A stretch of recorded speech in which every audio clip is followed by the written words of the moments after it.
ये strength of material gate के exam में लगभग 4 से लेकर 7 मार्क्स तक का कैरी करता है। तो गेट में ये 15 नंबर कवर करता है।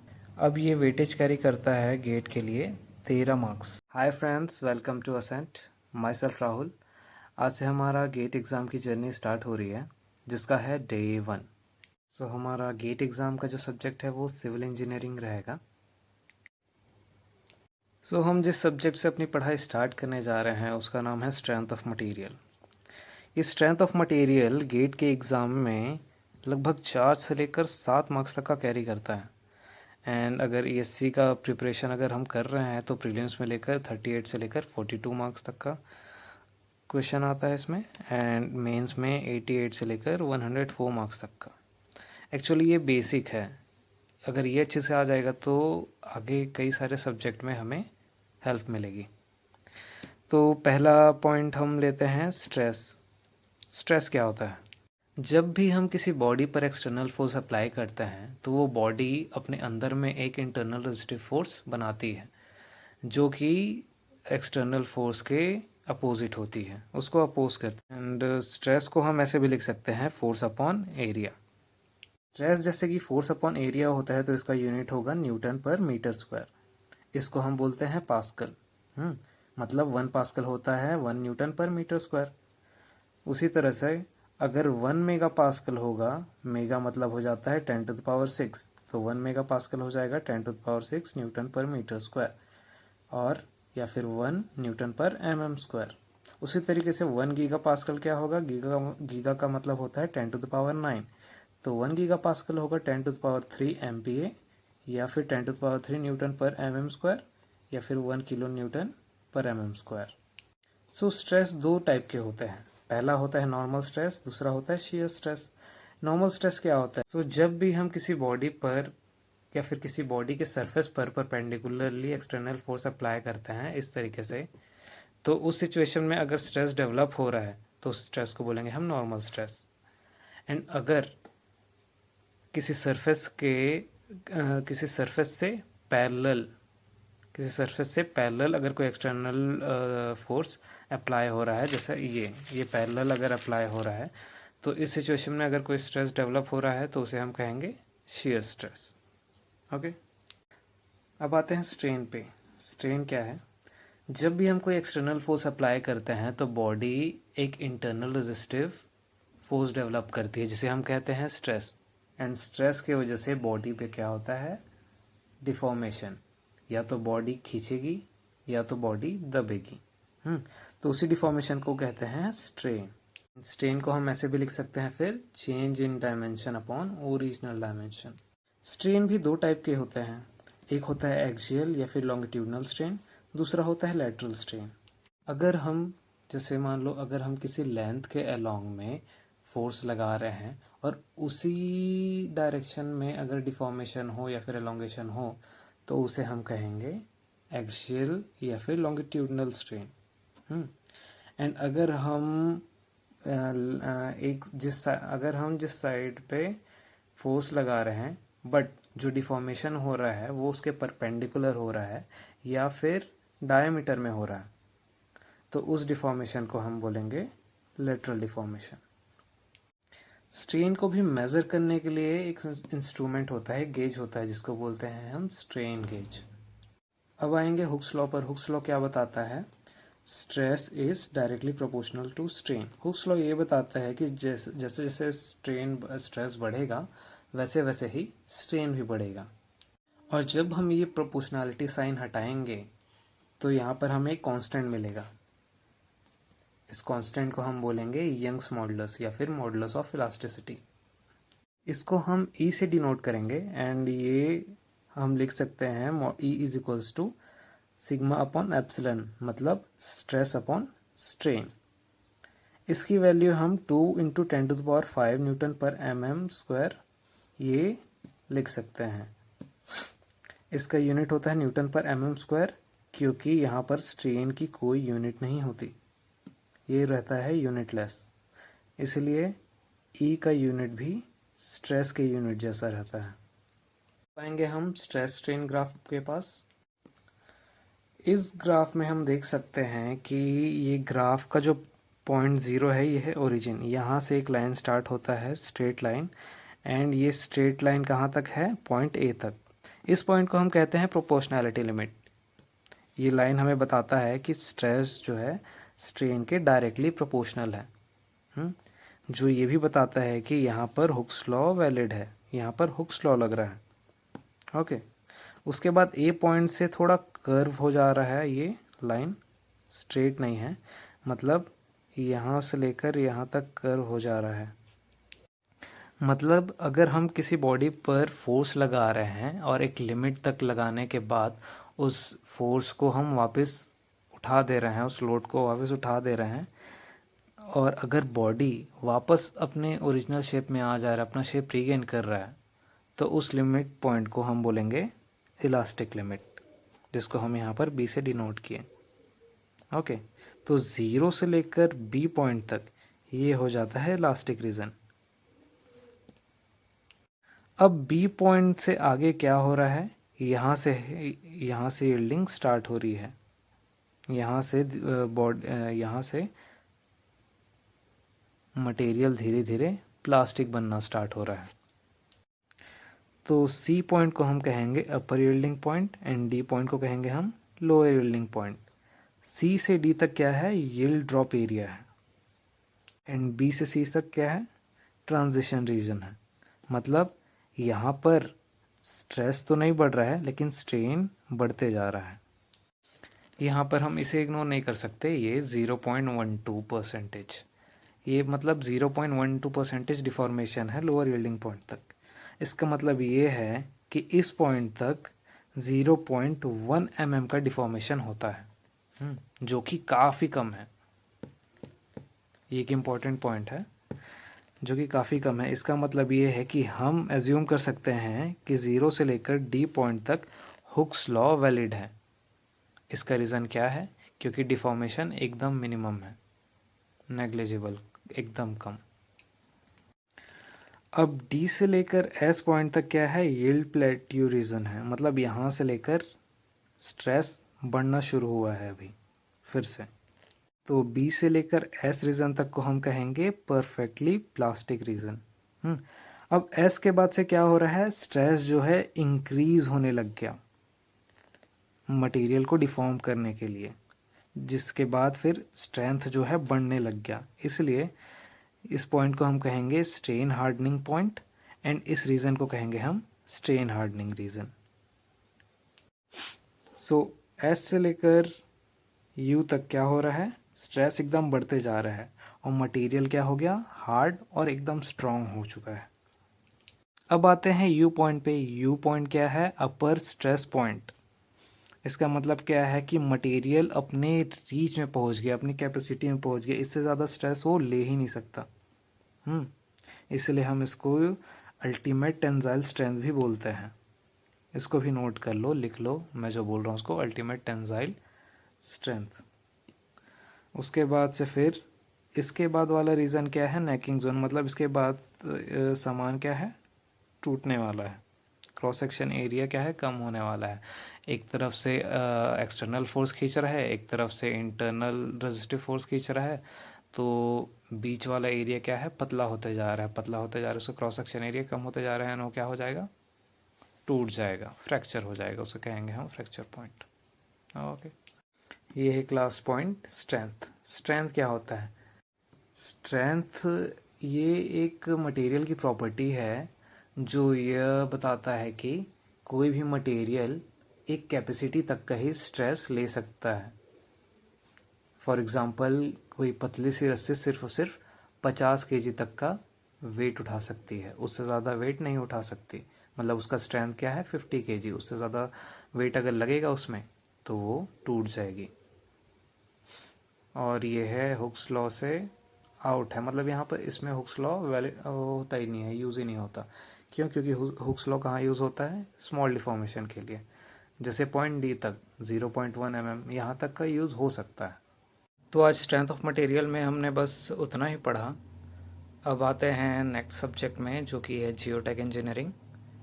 इस सब्जेक्ट के वेटेज के बारे में अगर बात किया जाए तो गेट में ये 15 नंबर कवर करता है। ईएससी की बात अगर की जाए तो प्रीलिम्स में इसमें से कम 15 से 20 क्वेश्चन आते हैं इस सब्जेक्ट से, एंड मेंस में 100 से लेकर 150 मार्क्स के क्वेश्चंस आते हैं। So geotech is all about soil. तो सॉइल बनता कैसे है एंड उस बनने के प्रोसेस को बोलते क्या हैं? So the process of formation of soil is called pedogenesis. Pedo मतलब होता है अर्थ, जेनेसिस मतलब होता है फॉर्मेशन।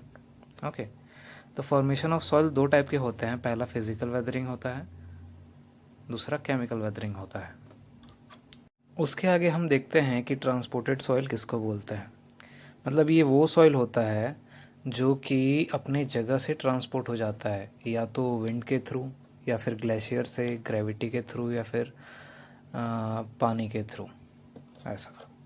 और जो बचा हुआ सॉइल रहता है उसको हम बोल देते हैं रेसिड्यू सॉइल। अब हम देखेंगे टाइप्स ऑफ सॉइल। सो पहले हम देखेंगे फिजिकल वेदरिंग सॉइल। पहला है एलुवियल सॉइल। एलुवियल सॉइल जो कि मिलता है रिवर बैंक्स में, एंड ये आता कहाँ से है? वाटर के थ्रू।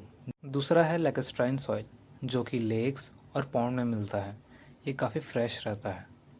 तीसरा है मेराइन सॉइल जो कि सी शोर्स में मिलता है, एंड ये सी वाटर के थ्रू बनता है ना। उसके बाद चौथा है ग्लेशियर सॉइल जो कि ग्लेशियर में मिलते हैं, एंड ये आइस की वजह से बनते हैं। पांचवा है कोलुवियल सॉइल जो कि माउंटेन से ग्रेविटी के थ्रू नीचे गिरते रहते हैं। उसके बाद छठे नंबर पे आता है एओलियन सॉइल जो कि डेजर्ट से विंड के थ्रू पास होता है। एंड लास्ट है लोइस। ये भी डेजर्ट के जो सॉइल है उनसे ही बनता है, लेकिन ये जो सॉइल है वो इकट्ठा हो के एक बड़ा माउंटेन जैसा स्ट्रक्चर बना लेता है, एंड ये वेट होने पर अपना स्ट्रेंथ लूज कर जाता है एंड कोलैप्स हो जाता है। अब आते हैं केमिकल वेदर्ड सॉइल के बारे में देखते हैं। सो पहला देखते हैं मार्ल सॉइल। ये कैल्शियम कार्बोनेट सॉइल है जिनका ओरिजिन मरीन में है। ये एक्वेटिक प्लांट और एनिमल्स के जो बोन्स और शरीर के जो भी भाग हैं उन सब के केमिकल डिकम्पोजिशन से बनता है। टफ सॉइल, ये सॉइल तब बनता है जब वॉल्केनिक एशेस विंड के थ्रू ट्रांसपोर्ट होते हैं। थर्ड है बेंटनॉइड सॉइल। ये भी वॉल्केनिक एशेस है जो कि ड्रिलिंग में लुब्रिकेशन का काम देते हैं।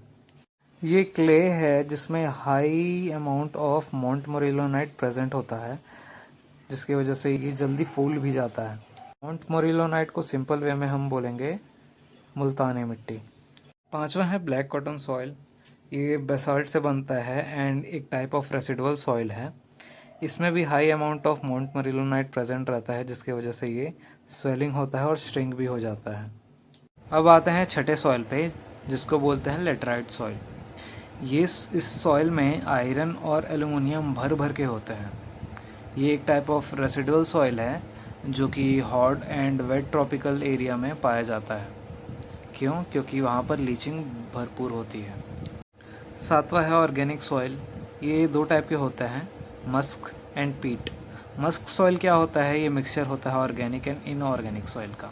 और पीट सॉइल क्या होता है? ये जनरली जो ऑर्गेनिक चीज़ें होती हैं वो हाफ डिकम्पोज्ड हुई होती हैं और ज़्यादातर ये दलदली एरिया में पाई जाती है। लोमी सॉइल तो मिक्सचर है तीनों का, sand, silt and clay. Phase diagram आप लोग देख सकते हो, क्या है ये, है ना। ये टोटल वॉल्यूम है, ये टोटल मास को ऐसे डिनोट करता है। ये पूरे सॉइल का वॉल्यूम और मास है, जिसमें सॉइल में क्या क्या प्रेजेंट रहता है? सॉलिड भी रहता है ना। उसमें अगर वेट भी रहता है वो, तो वाटर भी प्रेजेंट रहता है, एंड एयर के लिए भी जगह बचे ही रहता है। ओके, तो इस टाइप से डिनोट करते हैं volume of air, volume of water, volume of solid, ये mass of solid, mass of water, mass of air, ऐसा। तो पार्शियली सैचुरेटेड में ऐसा रहता है, सैचुरेटेड स्टेज में ऐसा रहता है, एंड ड्राई स्टेज में ऐसा रहता है। अब हम कुछ इम्पोर्टेंट डेफिनेशंस के बारे में पढ़ेंगे, जिसमें से पहला है वाटर कंटेंट, जिसको मॉइस्चर कंटेंट भी बोलते हैं और ऐसा डिनोट करते हैं। इसको हम बोलते हैं, इसमें से हम ये कैसे, इसमें से हम यह पता करते हैं कि सॉइल में कितने परसेंटेज वाटर प्रेजेंट है। इसका रेंज या तो ज़ीरो होगा या तो ज़ीरो से ज़्यादा होगा। ज़ीरो तब होगा जब ये ड्राई सॉइल होगा। ड्राई में क्या रहता है, वाटर गायब हो जाएगा ऐसा। यहाँ पर आप देख सकते हो total mass of soil, mass of solid और वाटर कंटेंट, इन तीनों के बीच में रिलेशन कैसा बना है। तो ये कुछ इस तरीके का रिलेशन है। मास ऑफ सॉलिड क्या होता है, total mass upon 1 plus water content, और वेट ऑफ सॉलिड होता है total weight of soil upon 1 plus water content. अब हम देखेंगे अपेरेंट वाटर कंटेंट किसको बोलते हैं। अपेरेंट वाटर कंटेंट वो क्वांटिटी ऑफ वाटर रहता है सॉइल में प्रेजेंट जिसे हम मेज़र कर सकते हैं या फिर देख सकते हैं। इसको डिनोट करते हैं मास of water upon total mass of soil या फिर weight of water upon total weight of soil.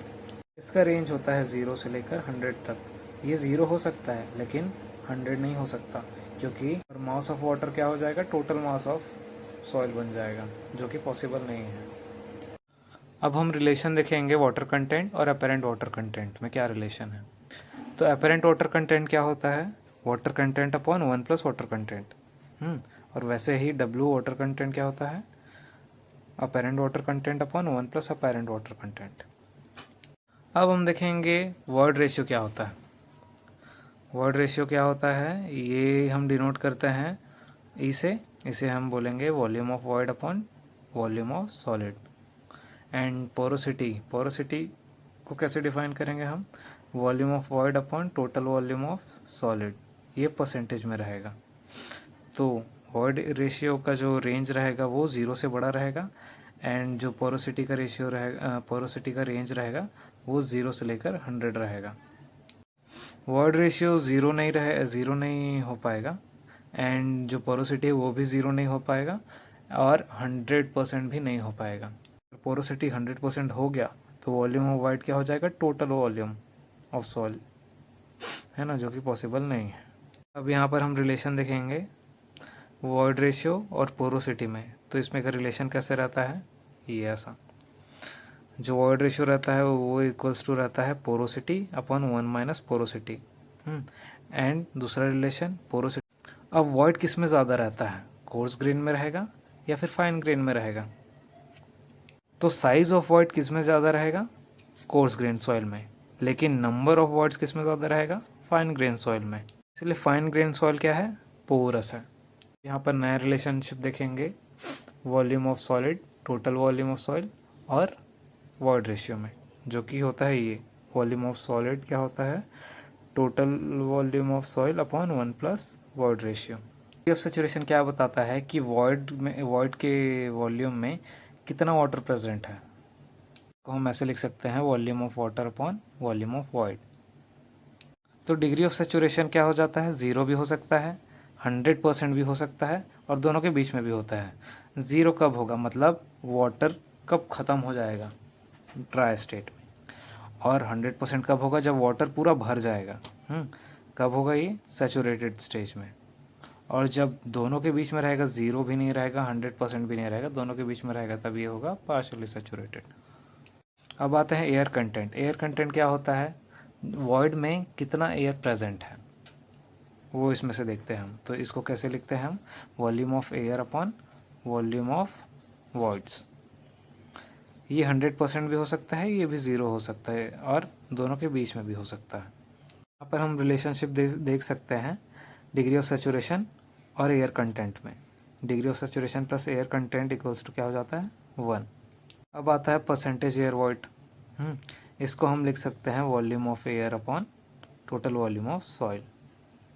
यहाँ पर हम रिलेशनशिप देख सकते हैं परसेंटेज एयर वॉइड में, पोरोसिटी में और एयर कंटेंट में। तो क्या है, परसेंटेज एयर वॉइड की equals to porosity into air content. तो हमें जियोटेक में भी जो कुछ तक आज पढ़ना था वो हम पढ़ चुके हैं। अब आ गए हम तीसरे सब्जेक्ट में, जो कि है एनवायरमेंटल इंजीनियरिंग। अब ये वेटेज कैरी करता है गेट के लिए 13 मार्क्स, एंड ESC प्रीलिम्स में ये कैरी करता है 40 मार्क्स, एंड मेंस में 150 मार्क्स में आता है। तो इसमें का चैप्टर 1 है वाटर डिमांड, जिसका हम इंट्रो पढ़ रहे हैं। जैसे कि म्युनिसिपल यूजर्स में जो वाटर सप्लाई होता है हमको, उसमें का जो वाटर सप्लाई सिस्टम है वो कुछ फैक्टर्स पे डिपेंड होकर बनता है। जैसे पहला फैक्टर है फोरकास्टिंग पॉपुलेशन और दूसरा है रेट ऑफ कंजम्पशन। इसको हम कैलकुलेट करते हैं एलपीसीडी में, लीटर पर कैपिटा पर डिमांड। एंड जो यूनिट ऑफ वाटर डिमांड है उसको हम डिनोट करते हैं एमएलडी में, मतलब million litre per day. 1 million litre per day होता है 10⁶ लीटर पर डे। अब डिज़ाइन पीरियड के बारे में देखते हैं कि डिज़ाइन पीरियड होता क्या है। हम किसी भी चीज़ को कोई भी बड़ी चीज़ को हम एक पीरियड तक के लिए बनाते हैं जो लंबे समय तक टिके, ना ही एकदम ज़्यादा ना ही एकदम कम, एक मीडियम रेंज तक टिके, मतलब 20 साल तक 30 साल तक ऐसा। जैसे किसी सामान का एक्सपायरी डेट होता है।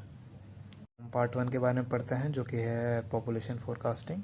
ये इसका भी दो मेथड होते हैं, एक मैथमेटिकल मेथड, दूसरा है ग्राफिकल मेथड।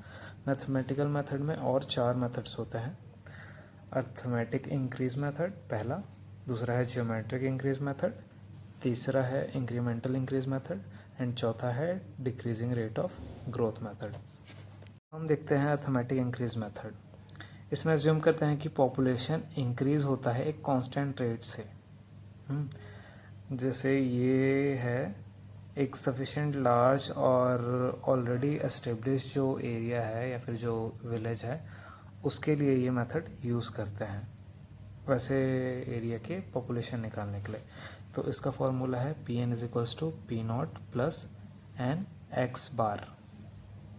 इसमें Pn क्या है, population of nth decade, P0 क्या है, लास्ट नोन पॉपुलेशन, n जो है डेकेड्स और x जो है ये है एवरेज इंक्रीज पर डेकेड। अब आते हैं ज्योमेट्रिक इंक्रीज मेथड में। इसमें जो परसेंटेज ग्रोथ रेट है उसको हम कांस्टेंट एज्यूम करते हैं, क्योंकि ये है यंग और डेवलपिंग सिटीज़ के लिए।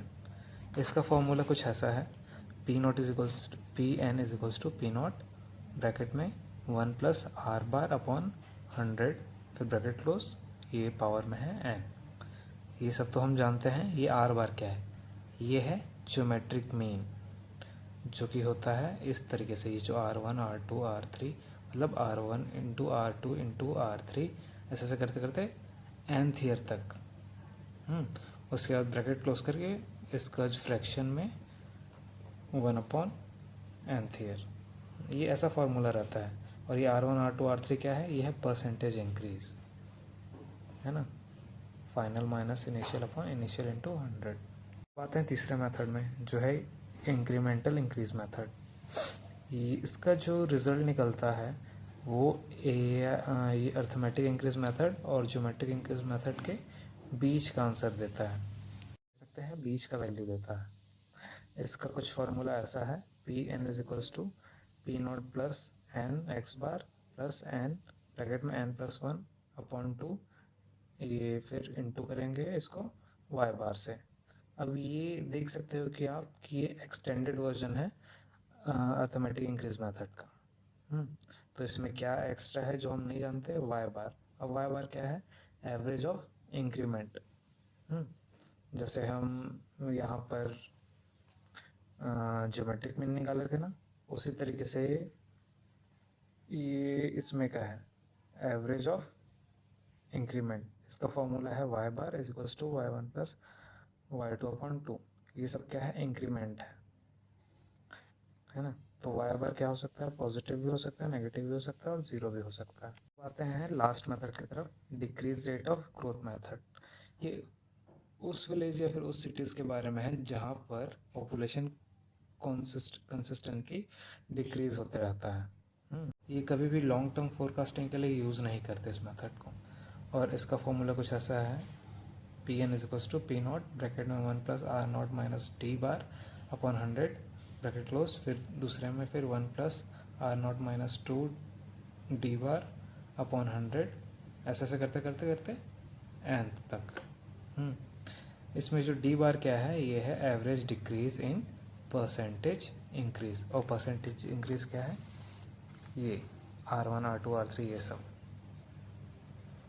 तो आज के लिए बस इतना ही था। आज हमने देखा strength of material, geotech engineering और एनवायरनमेंट इंजीनियरिंग, तीनों का कुछ कुछ टॉपिक्स हमने देखा।